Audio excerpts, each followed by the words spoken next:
Selamat datang di channel Penerus Pejuang, sebuah channel untuk mengartikulasikan pemikiran dan sikap yang merdeka yang dilandasi oleh nilai-nilai demokrasi, keadilan, dan keterbukaan yang bertanggung jawab. Ada beberapa hal yang bisa kita tarik dari para penduduk ijazah palsu, yaitu satu, mereka sudah punya kecenderungan memiliki sentimen pribadi atau bahkan memiliki bentuk-bentuk kebencian terhadap Joko Widodo. Yang kedua, mereka sepertinya sangat minim literasinya, baik menyangkut hal-hal yang terkait dengan tuduhan ijazah palsu ini maupun hal-hal yang lain yang masih berada dalam lingkup perkara ini. Ujung-ujungnya apa? Ujung-ujungnya adalah kaum intelektual yang menjadi pendukung para penuduh ijazah palsu itu turun grade-nya menjadi orang-orang yang seperti tidak berilmu. Bahkan mereka cenderung menjadi orang-orang yang bodoh. Ini bisa kita simak beberapa kaum yang sebenarnya bisa disebut sebagai kaum intelektual seperti Profesor Ikrar Nursabakti, Profesor Yars Rashid, Profesor Sofyan Effendi, dan sekarang yang terbaru adalah Ihsanuddin Nursi. Saya bisa mengatakan itu karena memang saya amati mereka semua itu memang memiliki dua kecenderungan itu ya, memiliki kecenderungan sebagai oposisi terhadap Jokowi atau bahkan memiliki sentimen pribadi terhadap Jokowi, memiliki tendensi untuk menjadi pembenci Jokowi. Sebenarnya kalau sebagai oposisi pun nggak masalah. Saya pun dulu sering menjadi tukang kritik dari Jokowi. Yang kedua, mereka memang memiliki kecenderungan untuk tidak mau mempelajari dulu bahwa perkara ini apa sesungguhnya yang terjadi, mempelajari kronologinya dari awal sampai sekarang. Mereka tidak mau. Karena mereka sudah didorong oleh sentimen pribadi, bahkan kebencian. Mereka akan mengambil potongan bahwa yang dilakukan oleh trio RRT itu adalah sesuatu yang ilmiah, yang benar menurut pemahaman mereka sendiri. Mereka hanya mengambil potongannya saja yang sesuai dengan kepentingan mereka, yang sejalan dengan kepentingan mereka. Ini yang terbaru, saya melihat video Ihsanuddin Nursi, tidak habis pikir ya. Bagaimana dia yang dulunya seorang yang sangat kritis, tapi ketika masuk menjadi pendukung trio RRT, terlihat sekali dia menjadi bodoh. Nanti akan saya putarkan video bagaimana saya bisa menilai Ihsanuddin Nursi jatuh pada suatu kebodohan, di mana dia tidak memahami apa itu ilmiah, di mana dia juga menyerang secara membabi buta Universitas Gadjah Mada. Ini nampaknya sejalan dengan trio RRT, sudah merasuk dalam benak Ihsanuddin Nursi. Dia sebagai penganut garis keras dari trio RRT ini. Akan saya tunjukkan bukti videonya.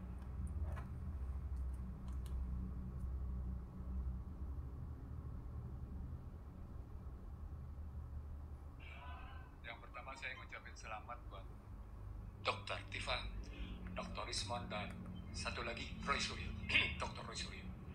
Selamat, ini pembuktian bahwa kerja ini kerja ilmiah, bukan kerja politik. Garis bawahi, ini kerja ilmiah, bukan kerja politik. Kalau dia masuk ke ranah politik, itu artinya pertarungan kebenaran, bukan kebenaran politik, tapi kebenaran ilmiah. Maka satu kebenaran ilmiah mestinya dibantai dengan kebenaran ilmiah. Gugurkan dia secara ilmiah. Jadi bukan digugurkan dengan kekuasaan politik. Menggugurkan kebenaran ilmiah dengan kekuasaan politik itu sama dengan kita mundur berabad-abad lalu. Kita mundur ke seperti Galileo. Kita mundur juga lebih jauh lagi ketika yang namanya orang-orang cerdas cedekia seperti Bukhari Muslim dan kawan-kawan itu terkena menghadapi kerajaan.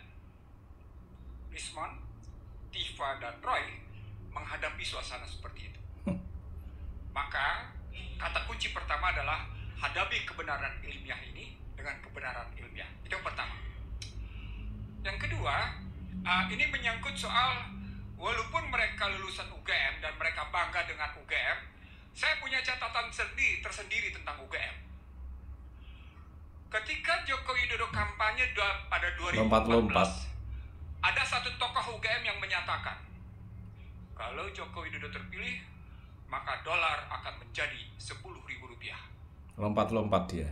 Ingat tokohnya siapa? Siapa tokohnya? Udah meninggal. Ya, benar sekali. Tony Prasiantono dengan bangga dia dalam sebuah TV menyatakan, jika Joko Widodo terpilih, maka dia akan dijadikan $1 sampai dengan 10.000. Tapi sebelum itu ada perdebatan saya menarik di Fakultas Kehutanan. Melompat lagi dia. Teman-teman, ini berkaitan Melompat juga lagi. dengan situasi akademik. Lawan saya Sobari Harusijito dihadiri oleh mantan Menteri Kehutanan Jamaluddin Suryo Hadikusumo, ya, era Soeharto. Kami bicara tentang bagaimana kehutanan di Indonesia dalam kajian buku tersebut. Saya melihat ada pembelaan besar-besaran dari UGM. Framing dia. Nah, kaitannya dengan Tony Prasiantono terbukti. Lompat lagi ke Tony Prasiantono. UGM sesungguhnya sudah berpolitik.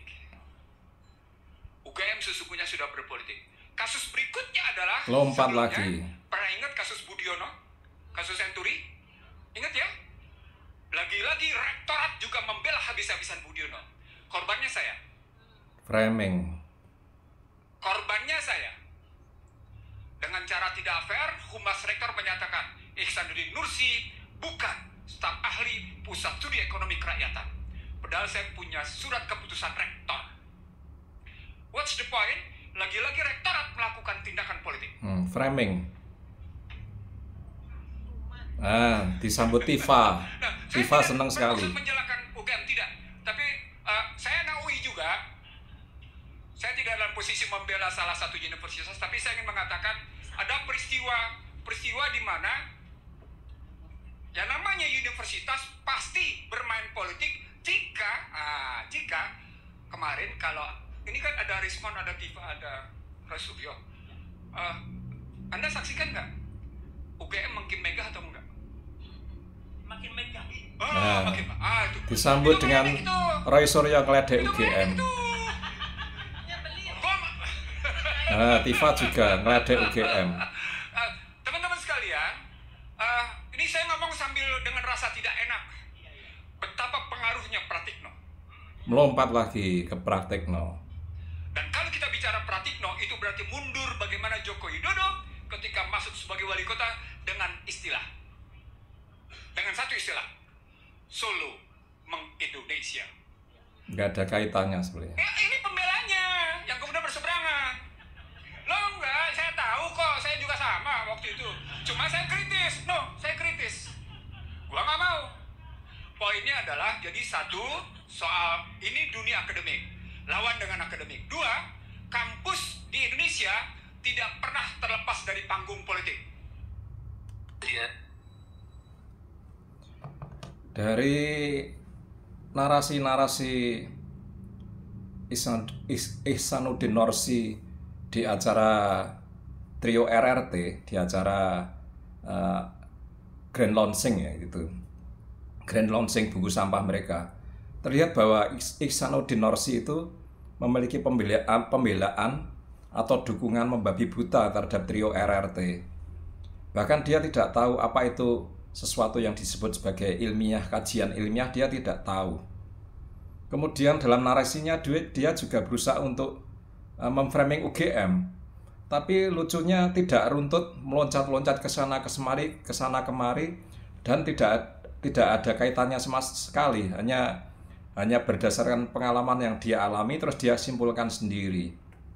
Tidak terkait sama sekali, loncat-loncat dia dalam bernarasi. Yang penting tujuan dia adalah memframing UGM demi dukungan terhadap Trio RRT. Begini ya, Nursi mungkin kurang paham ya apa yang disebut sebagai kajian ilmiah atau sesuatu yang ilmiah. Sesuatu yang ilmiah itu didasarkan pada ilmu dan mempunyai beberapa ciri-ciri seperti harus objektif, mempunyai metode yang jelas, sistematis, terus tujuannya juga untuk hal yang baik. Itu beberapa hal. Terus ada berdasarkan bukti empiris. Norsi tidak tahu tentang itu. Bagaimana mungkin apa yang dilakukan trio RRT ini bisa disebut sebagai ilmiah? Kalau dari awal mereka itu memang mempersekusi Jokowi, memfitnah Jokowi, menuduh Jokowi. Itu nanti bisa saya tunjukkan buktinya. Dari awal itu mereka benar-benar tidak ilmiah. Mereka juga tidak mengandung unsur ilmiah, yaitu objektivitas. Jelas trio RRT itu sangat subjektif. Subjektifnya apa? Sejak awal mereka terlihat lebih kental nuansa kebenciannya terhadap Jokowi, dipengaruhi oleh sisi-sisi emosional mereka, subjektivitas mereka. Terus tidak sistematis. Kalau dalam kajian ilmiah, sesuatu yang ilmiah itu harus sistematis. Mulai dari perumusan masalah, landasan teorinya jelas, metodenya, kemudian eksperimen, analisa, kemudian barulah yang terakhir yaitu kesimpulan. Yang dilakukan trio RRT ini apa? Sejak awal sudah menyimpulkan dulu. Kesimpulannya itu pun berubah-ubah. Dulu mereka berkesimpulan bahwa Jokowi itu bukan mahasiswa UGM, tidak pernah mengenyam pendidikan di UGM. Lalu berubah, Jokowi itu pernah menginjakkan kaki di UGM, pernah menjadi mahasiswa UGM tapi DO. Lalu berubah lagi bahwa Jokowi itu adalah menempuh pendidikan program sarjana muda di UGM. Itu sesuatu yang bukan ilmiah, jelas. Di mana mereka sudah menempatkan kesimpulan di awal, dan kesimpulannya itu selalu direvisi sendiri oleh mereka, menyesuaikan dengan bantahan dan bukti-bukti yang disampaikan oleh pihak lainnya. Banyak pihak yang sudah membantah mereka dari awal. Terus tujuan kajian ilmiah itu jelas untuk menyatakan suatu kebenaran berdasarkan ilmu. Tapi tujuan mereka apa?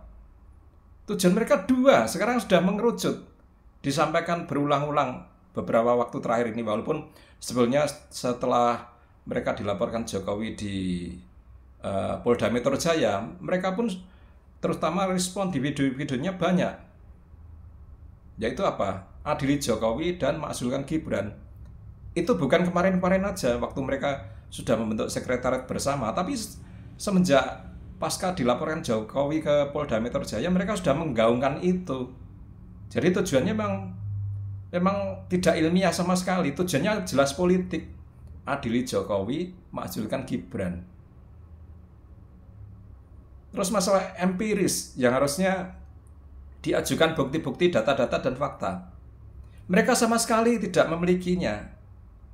Mereka menuduh ijazah Jokowi palsu. Bahkan mereka punya keyakinan 11.000 triliun % palsu. Tapi melihat ijazahnya belum pernah, apalagi memegangnya.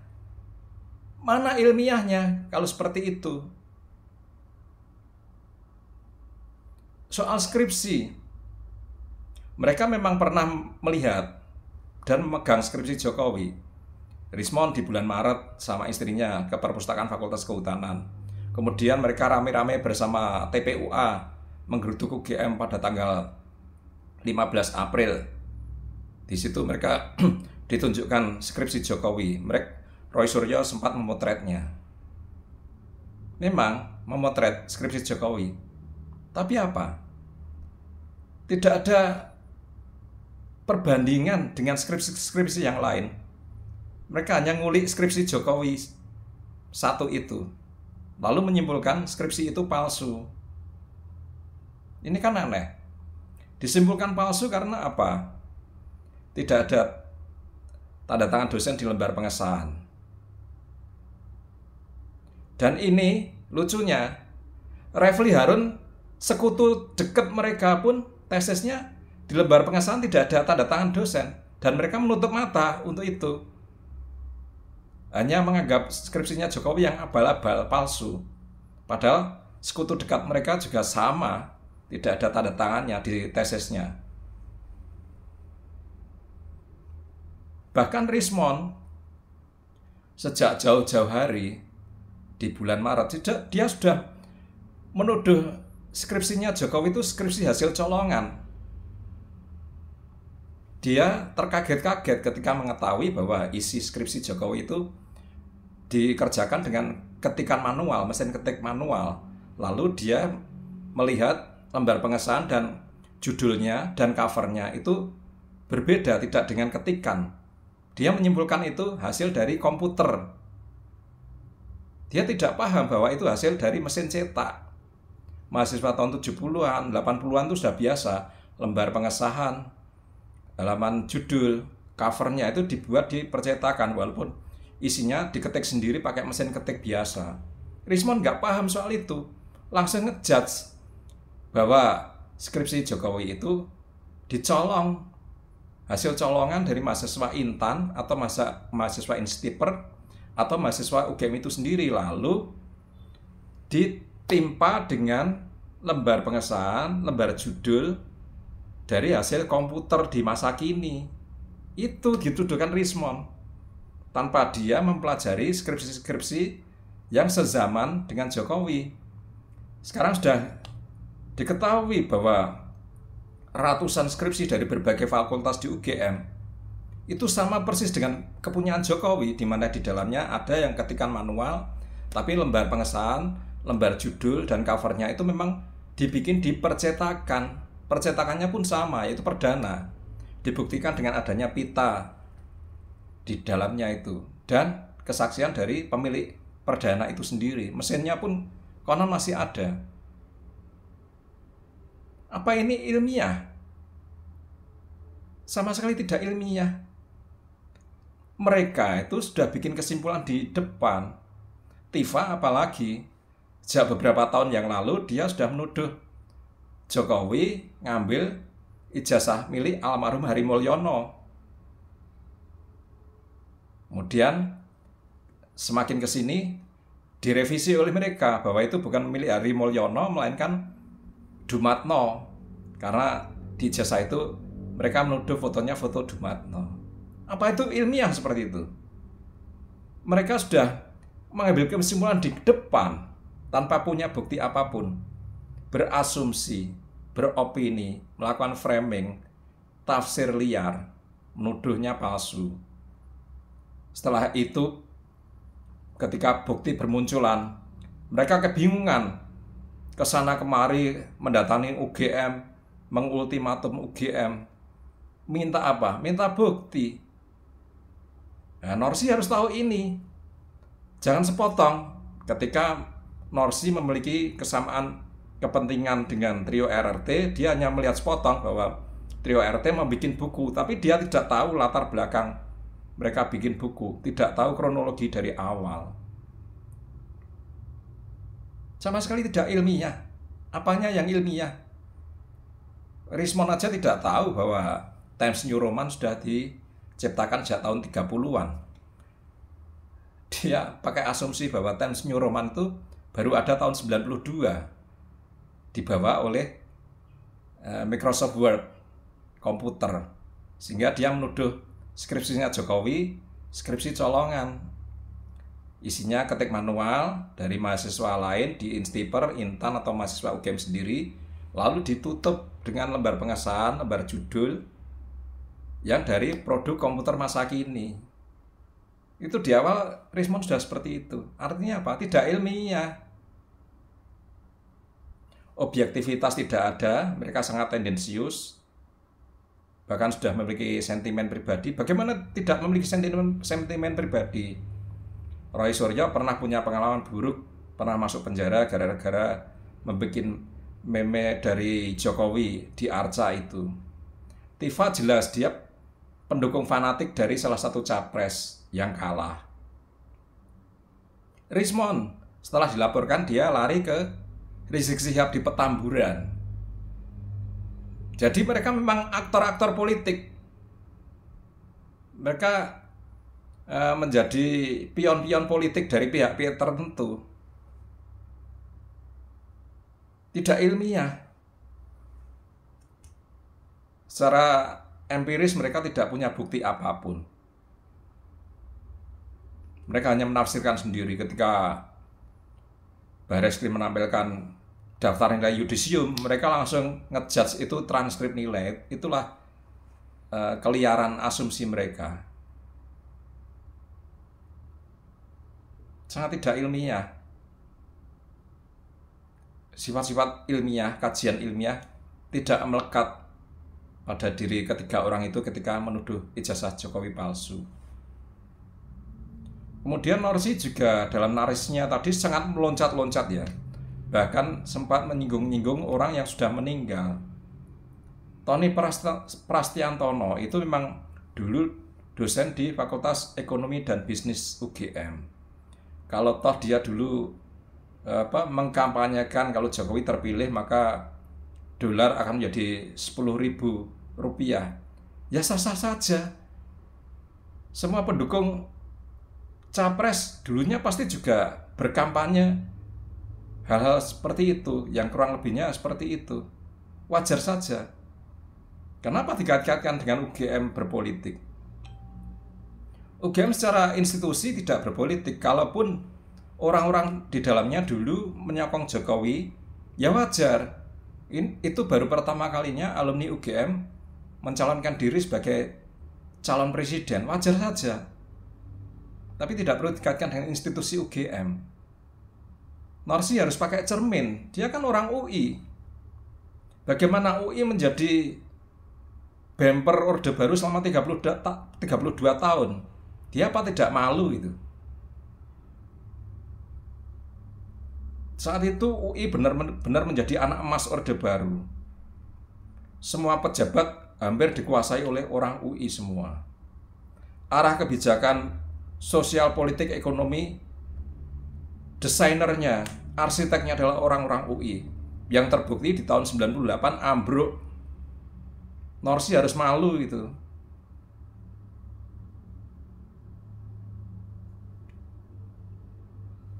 Bagaimana UI menjadi bemper dari Orde Baru mulai dari tahun 66 sampai 98. Mereka bersama-sama dengan Soeharto, dengan militer, menjatuhkan Soekarno. Itu UI. Dan kita sebenarnya tidak dalam rangka menyalahkan, itu bagian dari sejarah. Cuman kalau Norsi mengungkit-ungkit UGM berpolitik tanpa dia bercermin alma maternya sendiri, sekarang pun saya bisa berbicara hal yang sama. Jangan merasa UI bersih. UI selama 32 tahun menjadi backingnya Soeharto, menjadi backingnya Orde Baru, dan ambruk di tahun 98. Wajar kalau ada insan-insan di UGM waktu itu mendukung Jokowi dalam pencapresan.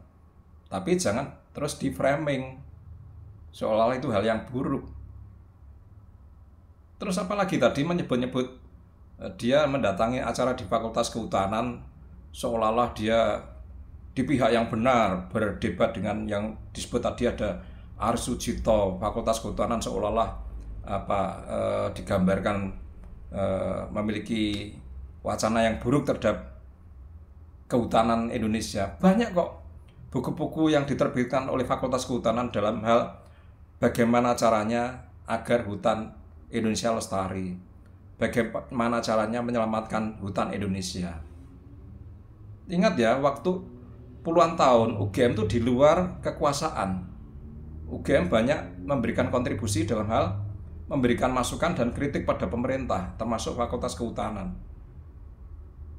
Hutan rakyat atau community forestry itu hasil dari ciptaan Fakultas Kehutanan UGM yang sangat bermanfaat hingga sekarang ini.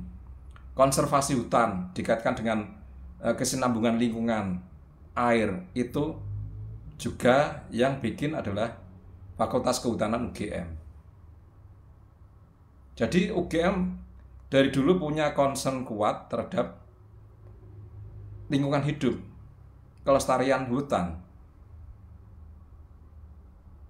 Entah apa yang membuat Norsi ini seolah memframing Fakultas Kehutanan. Mungkin saat itu dia debat dan kalah. Cuman terus bikin framing. Jadi tadi juga dikaitkan dengan praktek no, dia loncat-loncat sekali, dia loncat-loncat dan tidak ada hubungannya sama sekali sebenarnya antara satu dengan yang lainnya, tidak ada hubungannya satu dengan yang lainnya. Akan saya tunjukkan bukti bahwa apa yang saya omongkan tadi memang ada buktinya, bahwa trio RRT sejak awal itu tidak melakukan hal yang bersifat ilmiah, kajian ilmiah dalam hal tuduhan ijazah palsu. Akan saya tunjukkan buktinya, video di mana pada bulan Maret Rismond menuduh Jokowi nyolong skripsinya mahasiswa Intan, Sniper atau mahasiswa UGM itu sendiri. Dan ini tidak ilmiah, jelas hanya fitnah. Sangat berbeda jauh ilmiah dengan fitnah. Norsi harus tahu ini. Ya, setuju terkait. Jadi dari sini bisa kita simpulkan bahwa skripsi Joko Widodo ya itu dicomot dari orang lain dan ditempelkan saja ya halaman lembar pengesahan ini berikut dengan judul, karena ini produk komputer, sisanya isinya ya punya orang lain. Nah, nuduh Jokowi nyolong. Punya orang lain, beda zaman. Ini zaman ketik manual, ini zaman komputer. Bu Ova, hati-hati Bu. Pidana, lebih baik minta maaf sebelum di class action. Ya, lebih baik dipidana daripada class action nanti terbuka semua, terbongkar semua UGM memanipulasi dan mengakui Joko Widodo alumninya, padahal dari lembar pengesahan itu beda zaman jauh. Yang sini sudah printer teknologi inkjet atau laserjet, yang satu ketik manual. Dia tidak tahu hasil percetakan. Ya, konklusi saya ya cuma dua yang diubah dalam skripsi itu, yaitu lembar pengesahan dan lembar judul. Itu pakai produk komputer. Sisanya adalah skripsi orang lain yang diakui sebagai milik Joko Widodo. Menuduh Dugaan Jokowi saya, nyolong. skripsi ini adalah benar bimbingan dari Dr. Insinyur Ahmad Sumitro ya, dan Profesor Dr. Sunardi selaku Dekan Fakultas Kehutanan saat itu ya. Dan ini pasti diambil dari mahasiswa yang dibimbing oleh Ahmad Sumitro. Nah, dulu kalau dosen UGM itu ngajar di beberapa universitas swasta, ada Instiper, ada Institut Pertanian atau Intan atau lainnya. Kita pasti bisa menemukan kalian-kalian yang ada di universitas itu, ya. Coba cari ya judul seperti ini dan isinya seperti ini. Seperti ini. Saya yakin itu ada di Instiper, ada di Intan. Yang pertama. Jadi di awal si Rismond di bulan Maret yang lalu itu sudah menuduh bahwa Jokowi itu nyolong skripsinya orang lain. Jokowi nyolong skripsi mahasiswa Instiper atau Intan atau mahasiswa UGM itu sendiri. Kemudian skripsi yang dicolong itu ditutup dengan lembar pengesahan dan lembar judul yang baru hasil produk komputer. Itu loh yang terjadi. Apakah itu ilmiah? Itu tidak ilmiah, itu fitnah. Norsi harus tahu ini. Jangan sepotong karena sama kepentingan terus mendukung. Itu fitnah. Dan apa yang dilakukan oleh 3 orang ini dengan berjalannya waktu itu lebih cenderung ke politis. Lihat mereka membangun aliansi politik, membangun gerakan-gerakan politik, membangun sekber bahkan, sekretariat bersama untuk mengadili Jokowi dan memakzulkan Gibran. Norsi jangan terlalu bodoh lah. Tidak bisa membedakan ilmiah dan tidak ilmiah. Fitnah aja dianggap ilmiah sama Norsi, mungkin. Jadi itu ya, untuk Norsi dia harus belajar apa itu ilmiah, apa itu yang tidak ilmiah. Dia juga harus belajar sejarah alma mater dia sendiri. Selama 32 tahun jadi bempernya Orde Baru, bempernya Soeharto.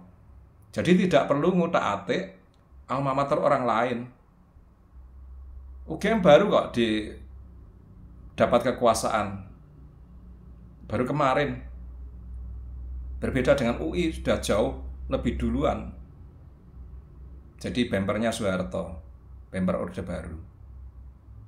Jadi ini kritik keras saya terhadap Nursi ya. Dia harus banyak belajar tentang sesuatu itu ilmiah atau tidak ilmiah. Jangan asal membabi buta mendukung trio RRT hanya karena kesamaan kepentingan, yaitu apa? Menggoncang Jokowi, menggoncang Gibran. Itu jelas politik. Yang kedua, dia harus banyak belajar tentang alma mater dia sendiri, UI. Nggak usah ngutak-atik alma mater orang lain. Mungkin sampai di sini dulu video saya. Mohon maaf jika ada kata-kata yang salah dan tetap salam merdeka.